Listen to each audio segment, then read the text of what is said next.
States target mine waste for critical mineral recovery. A new federal initiative is setting the stage for legacy mine waste to become a viable domestic source of critical minerals. Backed by nearly $3 million in cooperative agreements from the U.S. Geological Survey, USGS, 13 states are now working to inventory and assess mine waste for economically recoverable materials essential to modern industries. The effort supports a dual mission: reduce long term environmental liabilities at old mine sites while strengthening the U.S. supply of minerals deemed vital for national security, clean energy, and technology manufacturing.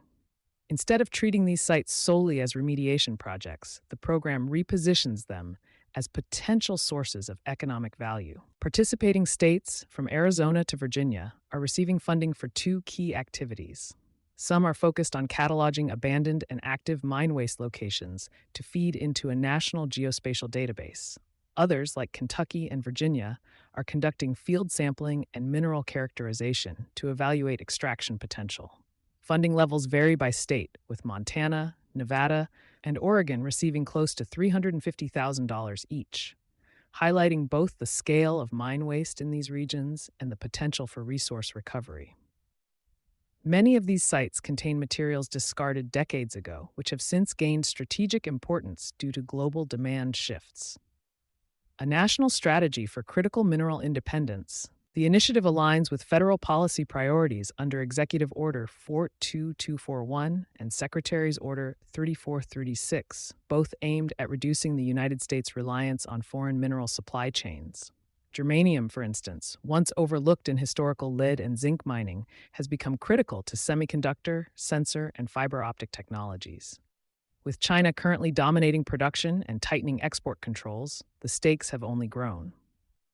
Through the USGS's Earth Mapping Resources Initiative, EarthMRI, these new cooperative agreements build on existing efforts to modernize the U.S. mineral resource base. EarthMRI has already updated geological data across 41% of targeted areas since 2019, using LIDAR, geophysics, and hyperspectral imaging to identify potential reserves. State geological surveys, with their on-the-ground regulatory knowledge, partner with the USGS's national coordination and technical capacity to generate data that's useful to both industry and policymakers. The end goal is to accelerate project timelines, lower exploration costs, and improve the predictability of resource development. For companies involved in resource extraction, environmental services, or mineral processing, this creates new avenues for investment, especially where regulatory clarity and long-term policy backing are essential. It also signals a potential shift in mineral market dynamics as more domestic sources come online and reduce dependency on imports from high-risk suppliers.